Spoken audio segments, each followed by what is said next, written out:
On a eu d'abord Chirac. Le CPE à l'époque c'était un scandale. Ça n'a rien à voir avec les lois travail qui sont passées, le CPE. La mini loi travail. Sarkozy est passé, il a fait un programme de droite, plus à droite que Chirac. Hollande, de gauche, est passé, il a fait un programme plus à droite que Sarkozy. Hollande a fait le CICE comme le voulait le MEDEF. Hollande a fait la baisse des collectivités locales. Jamais Sarkozy a osé faire ça. Et puis Macron a été encore plus loin. Donc on va toujours plus loin, et là il ira encore plus loin.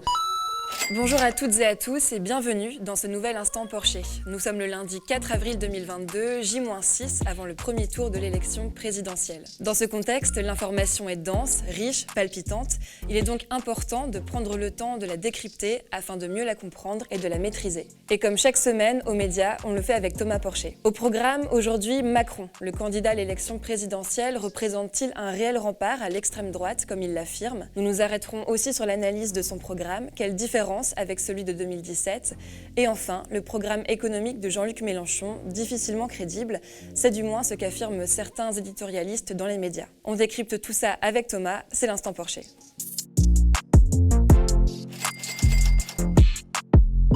Jeudi dernier, lors d'un déplacement en Charente-Maritime, Emmanuel Macron s'est emporté contre la banalisation des idées de Marine Le Pen. Je cite, on dit que son programme, c'est un programme gentil, qui est comme les autres, que ce n'est pas l'extrême droite, a-t-il dénoncé. Il y a un tandem qui est là, en train d'avancer, avec des idées d'extrême droite qu'on connaît depuis longtemps, qui sont portées par un clan et un nouveau venu. Je les combats avec force, mais je ne les banalise pas. Ce sont ses mots. Alors, lors de son meeting samedi dernier à la Défense Arena, Emmanuel Macron a de nouveau insisté sur le sujet. Sans jamais citer ses adversaires, le candidat à sa réélection s'est posé comme barrage contre l'extrême droite. Alors Thomas, selon toi, Emmanuel Macron est-il un rempart, comme il l'affirme, contre l'extrême droite ? Mais pas du tout. C'est même l'inverse. Quand on regarde Emmanuel Macron en 2017, quand il a fait campagne, il y avait l'extrême droite qui était déjà très forte. Il faut le dire, qui était très forte. La progression de l'extrême droite, elle s'est faite sur 20-30 ans. Dans les années 80, on était à 1%. Ça valait ça, l'extrême droite, 1%. En 2017, au deuxième tour, ça fait 35% et au premier tour, 20%. Et là, on est, quand on rajoute les deux candidats, à 30% au premier tour et on est sur des sondages à quasiment à l'équilibre, 45-55. Donc c'est de plus en plus serré. Et Macron n'a été en rien un rempart. La politique qu'il a menée a favorisé l'extrême droite. Parce qu'il ne faut jamais oublier, hein, c'est que sa technique, ça a été de se positionner au centre, d'écarter de plus en plus le centre pour repousser à gauche l'extrême gauche comme seul candidat plausible et à droite l'extrême droite.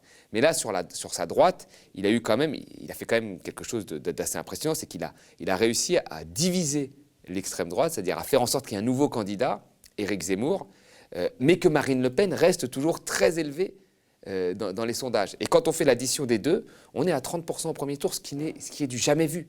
Donc la politique de Macron, on va en parler un peu plus tard, comme la politique libérale, est en réalité le carburant de l'extrême droite. Et vous regardez, sur les programmes économiques, il n'y a pas tant de différence que ça. C'est-à-dire que le programme libéral de Macron, c'est un programme qui crée des inégalités.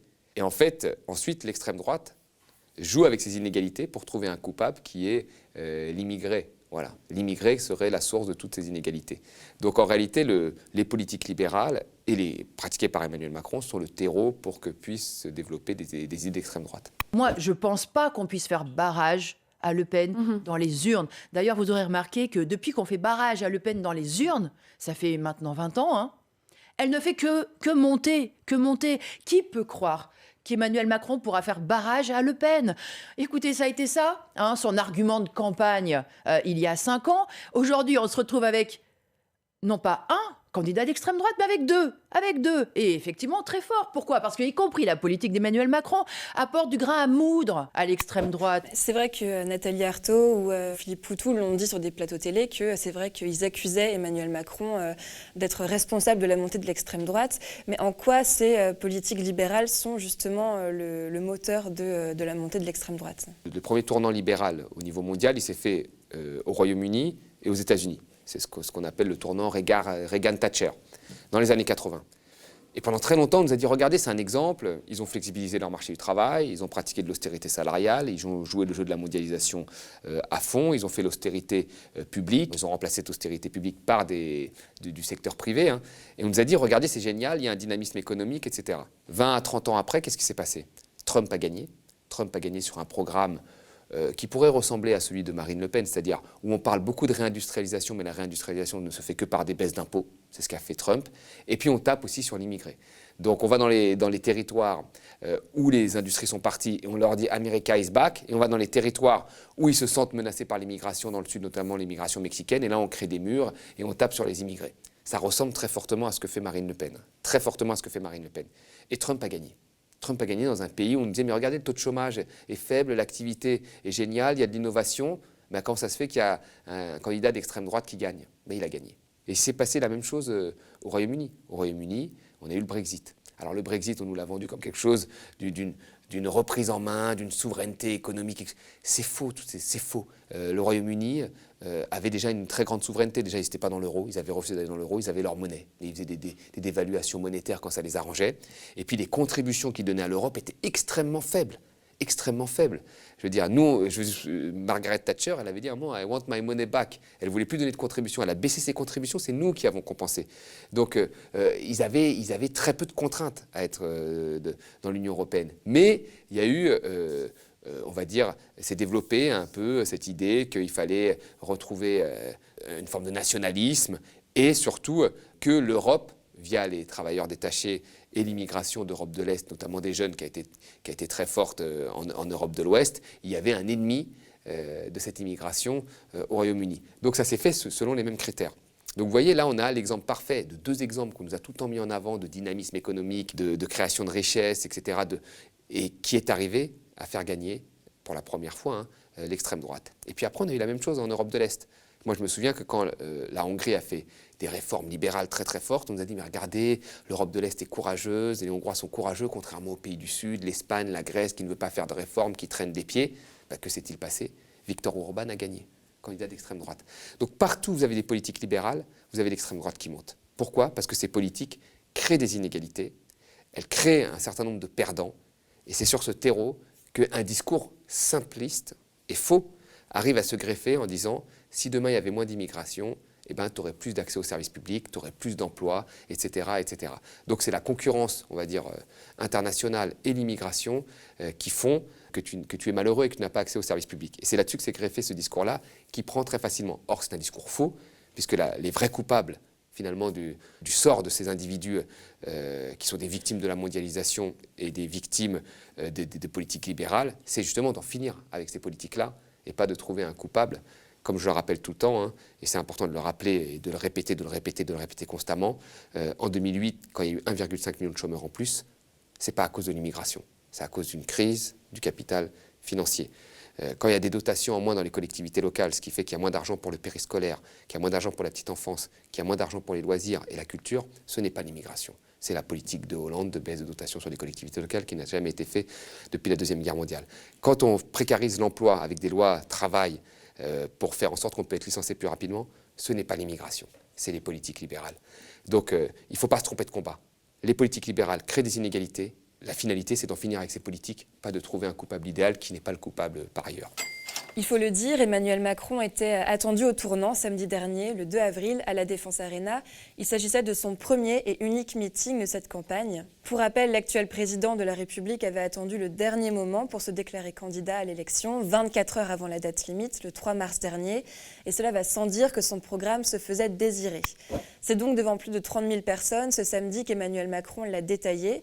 Alors Thomas, toi, qu'as-tu relevé de nouveau dans ce programme? Est-ce que Emmanuel Macron de 2022 est différent de celui de 2017?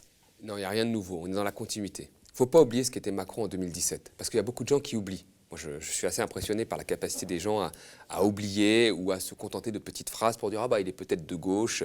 C'était quoi Macron en 2017? Quand on nous a dit ni de droite ni de gauche, c'était quoi? C'était un programme de 60 milliards de coupes sur la dépense publique, notamment 25 milliards sur la sphère sociale, c'est-à-dire 15 milliards sur l'assurance maladie, la santé, les hôpitaux, 10 milliards sur l'assurance chômage, ceux qui sont mis au chômage. C'était ça, le programme de Macron. 120 000 postes de fonctionnaires en moins, 50 000 dans la fonction d'État et 70 000 dans les collectivités locales, c'était ça. Des baisses de dotation aux collectivités locales dans la continuité de François Hollande, c'était ça. La loi travail, XXL, parce qu'il y avait déjà une loi travail qui était passée sous Hollande, c'était ça son programme. Les cadeaux aux 1% les plus riches avec la réforme de l'ISF et la flat tax qui est un cadeau à ceux qui ont des revenus financiers. Tout le monde n'a pas des revenus financiers, c'est les 10% les plus riches qui en ont et majoritairement les 1% les plus riches. Donc c'était un programme extrêmement libéral qui visait à offrir des baisses fiscales sur les 1%, voire 10% les plus riches des entreprises et de faire des coupes de l'autre côté sur les chômeurs et la santé. C'était ça son programme. Voilà, c'était ça. Et on nous a dit déjà à l'époque, oui, il est peut-être un peu de gauche. Je ne voyais pas où il était de gauche, mais on disait, mais tu sais, il va quand même offrir des prestations chômage aux démissionnaires et aux auto-entrepreneurs. Bon, ben oui, il offrait des prestations, c'est vrai, mais avec la condition d'économie sur l'enveloppe globale, ce qui veut dire que les prestations allaient être plus faibles ou sur des durées moins longues. Donc c'était quelqu'un qui était très à droite, très très à droite. Et là, on continue en réalité. Alors, ce qui perturbe un petit peu le discours sur Macron de droite, c'est qu'il y a eu 2 événements majeurs dans son quinquennat. Il y a eu les Gilets jaunes, qui a fait qu'il a dû freiner sa politique et qu'il a lâché 10 milliards, plus ou moins, on va dire, mais qu'il a quand même freiné sa politique. Ça, c'était les Gilets jaunes, donc on a dit, bon, tiens, il se passe quelque chose. Et puis après, il y a eu la pandémie, le Covid, où il a fait le quoi qu'il en coûte. Et là, il faut quand même rappeler que tout ce qui nous a sauvés pendant cette pandémie, c'est-à-dire le chômage partiel, les déficits pour soutenir l'activité, le modèle social, l'hôpital, etc., c'est tout ce que Macron voulait détruire. Et c'est ça qui nous a sauvés. Et là, il peut se présenter comme « Ah oui, on a le modèle social, oui, l'État est intervenu, mais c'est tout ce qui avait été créé avant Macron qui nous a sauvés. Lui, il voulait le détruire, mais là, il se l'approprie maintenant. » Et donc, ça brouille un peu les pistes en disant « On ne peut pas dire qu'il est libéral, il a fait le quoi qu'il en coûte, sauf qu'il n'a jamais voulu faire le quoi qu'il en coûte. Il l'a fait, voilà, comme tous les autres pays l'ont fait. Et si ça a été fait de cette manière-là, je veux dire, s'il y a eu des stabilisateurs automatiques très forts, c'est ce qui avait été créé avant Macron et que lui voulait détruire. Et là, quelle est la suite de ce programme? La suite de ce programme, c'est quoi? C'est on continue à baisser les impôts sur les sociétés sans contrepartie, ni sociale ni écologique. C'est-à-dire qu'on baisse les impôts de production. Il a baissé l'IS. Est-ce que les entreprises ont rien? Non. Les entreprises n'ont pas embauché, n'ont pas été plus vertueuses d'un point de vue écologique et social. Qu'est-ce qu'elles ont fait? La France a continué à se désindustrialiser, malgré les baisses d'impôts qu'il avait fait. Ça, tous les rapports le montrent. Est-ce que quand il a baissé la fiscalité sur les plus riches ont investi? Non, ils n'ont pas investi. Ils ont placé leur argent en bourse, qui leur a apporté beaucoup plus d'argent. Donc là, il continue là-dessus, baisse d'impôts de production, sans contrepartie, en pensant que le capitalisme va se réguler de lui-même, alors qu'on sait que ces baisses de production vont finir où? Dans les dividendes des actionnaires. Il fait ça, et puis il continue la coupe, comme il fait des baisses d'impôts, la coupe sur le reste, avec imposer aux chômeurs des heures de travail, faire en sorte que les gens travaillent plus longtemps pour faire des économies sur les retraites. Il continue là-dessus. Et il va y avoir probablement des coupes, je pense aussi, sur les aides sociales.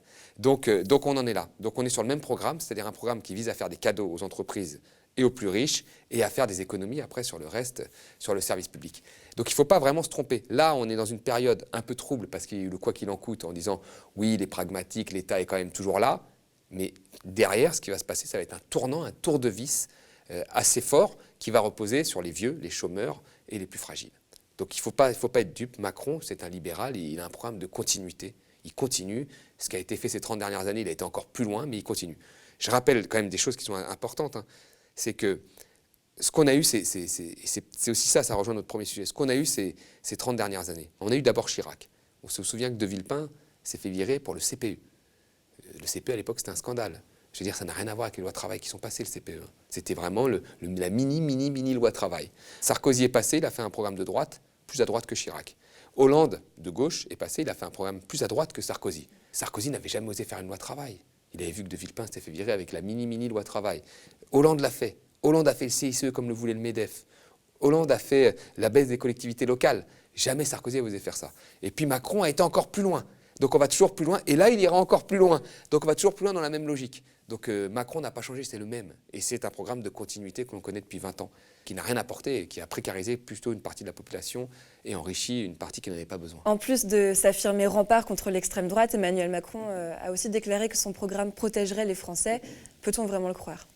Non, on ne peut pas le croire. Alors il se cache derrière l'Europe. Ça c'est très marrant, c'est qu'il se cache derrière l'Europe, notamment sur le programme de vaccination européen, qui fait qu'on a eu les vaccins moins chers, et sur le fait que l'Europe a, pour la première fois, emprunté de l'argent communément. Alors, il y a un certain nombre de progrès qui ont été faits, il faut le dire, dans l'Europe. Mais on partait tellement de bas, il faut aussi le dire aussi, parce qu'il y a eu quand même l'Europe de 2010 à, on va dire, de 2020. C'est une Europe qui a pratiqué l'austérité sur les pays de l'Europe du Sud. C'est quand même l'Europe qui permet d'avoir des paradis fiscaux. Et même Macron, dans son meeting, l'a dit, oui, les riches, ils se cassent en Belgique. Enfin, tu vois, il reconnaît lui-même que voilà, l'Europe, c'est la concurrence fiscale. Il le reconnaît lui-même et c'est un état de fait, il ne faut rien faire contre. Puis l'Europe, ça a été aussi une grosse partie de jeunes qui n'avaient pas de débouchés dans leur propre pays, qui étaient obligés de changer de pays et parfois qui étaient contre. C'est ce qu'on a vu, par exemple, en Grèce. Donc voilà ce qui s'est passé en Europe. Donc effectivement, il y a eu quelques progrès. Il y a eu des progrès sur la garantie finalement des dettes par la BCE. Ça a été un progrès, ça a fait que les taux d'intérêt étaient plus faibles. Et il y a eu le fait qu'on emprunte de l'argent tous ensemble. Et puis il y a eu aussi, on peut le dire, peut-être la politique, même si elle avait très mal commencé, la politique vaccinale, qui a été quand même, en termes de disposition des vaccins, plutôt bonne par rapport aux autres pays. Mais il y a une chose qu'il faut dire, et c'est important, c'est que la concurrence sociale et fiscale, elle existe toujours, et que les délocalisations aujourd'hui se font majoritairement en Europe, et qu'on ne peut pas se boucher le nez en faisant genre, oui, le concurrent c'est la Chine, le concurrent c'est les États-Unis. Non, les délocalisations, elles se font à l'intérieur de l'Europe. Les fonderies qui ferment, elles s'installent en Europe. D'accord, les fonderies françaises. Ça, c'est la première des choses et on ne peut pas se pincer le nez là-dessus. Deuxièmement, la concurrence fiscale, elle est toujours là. Elle est toujours là. Et troisièmement, l'Europe, si on peut bénéficier en partie du plan de relance européen, c'est contre des mesures de réformes structurelles visant à taper les retraites ou à taper l'assurance chômage. Et ça, il faut le dire aussi. Et là, Macron, il fait comme si ça n'existait pas. Et donc, il présente aux gens l'Europe protectrice. Mais non, l'Europe, elle n'est pas protectrice. L'Europe, c'est le véhicule, le premier véhicule de politique et de réformes libérales qui vise à baisser la fiscalité. Et la dernière des choses que je dirais, c'est l'aspect en fait, social de son programme. C'est l'aspect, il y a eu le prélèvement à la source des impôts, et là, il veut maintenant que les prestations se fassent aussi à la source, être données à la source pour lutter contre ceux qui ne les demandent pas et qui pourraient les avoir. Mais ça aussi, il faut faire très attention. Il y a un tiers des gens qui ne touchent pas le RSA. Un tiers des gens. Là, ils le toucheront obligatoirement, puisque ce sera donné à la source. Sauf qu'il veut faire cette réforme, pareil, à montant constant. Alors s'il y a un tiers de gens en plus qui touchent le RSA, mais que l'enveloppe globale du RSA ne bouge pas, ça veut dire quoi? Ça veut dire que le RSA va soit baisser, ou soit le temps donné va diminuer, mais qu'il y aura des réformes là-dessus aussi visant à baisser les prestations sur les chômeurs. Donc Macron, c'est toujours à budget constant. Donc quand il te fait un cadeau, c'est à budget constant, ça veut dire que structurellement, comme la population augmente, l'inflation augmente, eh ben, il y aura des économies à faire. C'est toujours ça qu'il fait. Donc on est dans un programme où il y aura beaucoup moins de protection sur les plus pauvres et il y aura toujours des cadeaux sans condition qui seront faits aux entreprises et aux plus riches. Quand on voit certains programmes où on parle de nouvelles dépenses à hauteur de centaines de milliards d'euros, c'est la fête à neuneux, cette campagne. Non, enfin, honnêtement, c'est la troisième que je suis de près. Là, c'est la pire. On n'a jamais vu ce délire de dépenses. Parce qu'il y a eu le sentiment de l'argent magique, là, avec le quoi qu'il en coûte de ces derniers mois. C'est exactement ça. Ouais. C'est que le quoi qu'il en coûte a déformé les esprits complètement, en donnant le sentiment qu'il suffisait de se baisser pour les ramasser. Dans cette séquence de l'émission C'est à vous, diffusée sur France 5 vendredi dernier, nous avons vu le journaliste économiste François Langlais s'énerver contre les programmes économiques de certains candidats, décrédibilisant ainsi certains, comme celui de Jean-Luc Mélenchon, qui prévoit par exemple d'augmenter le SMIC. Alors Thomas, est-ce que tu peux nous dire pourquoi est-ce que le programme économique de Jean-Luc Mélenchon est crédible et pourquoi certains s'acharnent tant à dire que non? Le programme de Jean-Luc Mélenchon est très crédible. Tout comme celui de Macron est crédible. Tout comme celui de Pécresse est crédible. Il faut se rappeler, en 2017, c'est ça qui a fait gagner Macron. C'est qu'on nous a dit que le programme de Jean-Luc Mélenchon, c'est ce que certains éditorialistes ont dit et qui redisent aujourd'hui, n'était pas crédible, n'était pas applicable. Alors même que ce programme avait été soutenu par plus de 100 économistes. Parmi certains économistes, les meilleurs au monde. Il y avait, je me souviens, Ha-Chun Chang, professeur à Cambridge, qui en 2017 soutenait le programme de Jean-Luc Mélenchon, un des économistes les plus importants au niveau mondial. Vous avez d'autres, comme en France, Bruno Amable, qui a eu le prix du meilleur jeune économiste, un des prix les plus prestigieux que le Cercle des économistes et Le Monde donnent. Donc vous voyez, c'est pas la CGT. Et il soutenait, et il soutient encore cette année, le programme de Jean-Luc Mélenchon. Donc vous regardez la liste des économistes, c'est des économistes très sérieux, avec les plus hauts diplômes, des enseignants-chercheurs, des professeurs, en France comme à l'étranger, qui ont soutenu ce programme, et en 2017, et récemment en 2022. Donc le programme est crédible. Et il faut comprendre une chose, et c'est peut-être ça la différence avec certains éditorialistes économiques qui font des éditos, qui peuvent être intéressants par ailleurs, mais qui ne sont pas des vrais économistes, c'est-à-dire qui n'ont pas fait des études d'économistes, qui n'ont pas fait des publications académiques, etc. C'est qu'en économie, vous n'avez pas qu'un seul avenir possible. Ça, c'est Margaret Thatcher qui le disait, there is no alternative. Macron l'avait dit en 2017. L'autre programme est un mirage. En réalité, non. En économie, vous avez plusieurs avenirs possibles. Il y a plusieurs avenirs possibles. Il Il y a l'avenir que vous promet Macron, c'est un avenir possible qui a déjà été appliqué. Il y a l'avenir que vous promet Jean-Luc Mélenchon, qui est aussi un programme plutôt keynésien, mais qui a été appliqué en d'autres temps, entre les années 50 et 70 par exemple, avec le développement d'un fort service public, avec la réindustrialisation, la planification écologique. C'est parfaitement crédible. Ça a été chiffré et le chiffrage est parfaitement crédible et il est reconnu par plus d'une centaine d'économistes. Donc aujourd'hui, d'un point de vue démocratique, je trouve qu'il y a un vrai problème quand on annonce comme ça dans une émission « Ah bah lui c'est crédible, lui c'est pas crédible ». Je ne parle même pas de la compétence pour le dire, mais qu'on l'annonce comme ça, en faisant peur, en agitant des épouvantails, alors qu'en réalité la démocratie, c'est deux avenirs possibles et les gens peuvent trancher par le vote. Et le devoir que devraient avoir justement les éditorialistes économiques, c'est de dire que les deux programmes sont en réalité crédibles, mais qu'ils sont différents et qu'il faudra choisir. Voilà. Et moi, si la démocratie dit que c'est Macron et les gens veulent le programme de Macron, bosser jusqu'à 65 ans, faire 20 heures ceux qui sont au RSA, baisser les impôts de production, bon, ils ont choisi, c'est leur programme, c'est la démocratie qui tranche. Mais qu'on ne dise pas qu'il y a un programme qui n'est pas crédible. Si les autres veulent le programme de Jean-Luc Mélenchon, retour à la retraite à 60 ans, investissement public, etc., ben, ils peuvent le choisir. Il n'y a pas qu'une seule voie en économie. Il y a plusieurs avenirs possibles et ils doivent être débattus sur un pied d'égalité. C'est ça, normalement, la démocratie. Vous voyez ? Et aujourd'hui, il y a des gens qui ne jouent pas ce jeu-là en donnant leur avis comme ça, sous couvert d'une expertise et sous couvert du fait qu'ils ne prennent pas parti politiquement, alors qu'en réalité, ils prennent parti politiquement. Et ne pas prendre parti politiquement, c'est exactement ce que je fais en vous disant que deux programmes sont crédibles et qu'ils doivent être débattus sur le fond, sans en stigmatiser un par rapport à l'autre. Merci à vous d'avoir suivi cet Instant Porcher. À l'approche du premier tour de l'élection présidentielle, il est important d'avoir les clés pour maîtriser et comprendre les discours de chacun et chacune. Alors merci de nous faire confiance. Si vous voulez soutenir un média indépendant et une information différente, rendez-vous sur lemediatv.fr/soutien. Spectateurs, abonnés, donateurs et sociaux, merci de nous avoir suivis. On se donne rendez-vous la semaine prochaine pour un nouvel Instant Porcher. Et au lendemain du premier tour de l'élection présidentielle, on risque d'avoir des choses à dire. Le Média TV, c'est de l'actualité, une contre-matinale quotidienne. Des entretiens d'actualité, des reportages, mais ce n'est pas que cela. Le Média TV, c'est aussi de l'enquête. Des enquêtes sur l'évasion fiscale, sur la France-Afrique et ses dérives, sur les violences policières. Nous avons réussi à nous procurer des images de vidéosurveillance que nous diffusons aujourd'hui en exclusivité. Ces images, nous les avons analysées en collaboration avec l'agence d'expertise indépendante Index. La BPI n'hésite pas à endosser le rôle de gestionnaire de fonds pour des investisseurs venus du Golfe. C'est ce qu'elle fait dans le cadre du projet Lac d'Argent. Des dizaines de milliers de morts et 1 million de déplacés internes, dans un pays qui compte à peine 4 millions d'habitants. C'est aussi le résultat d'un jeu macabre entre États étrangers, comme le Tchad, le puissant voisin, et son allié principal, la France, l'ancienne puissance coloniale. Quelques semaines avant l'élection présidentielle, alors que la machine à étouffer les vérités qui dérangent est en marche, nous avons décidé d'accélérer notre production d'enquêtes. Des enquêtes sur des figures politiques de premier plan. Des enquêtes qui se rapprocheront de plus en plus de la Macronie, des gouvernants et de ce qu'ils préféreraient cacher aux électeurs, surtout en ce moment. Pour finaliser ces enquêtes et lancer de nouveaux chantiers, nous avons besoin de votre soutien. Pour bien entendu payer les équipes qui travaillent et travailleront sur ces sujets. Mais aussi, malheureusement, pour provisionner les frais d'avocat, car nos adversaires ont des moyens et n'hésitent pas à recourir aux procédures bâillons.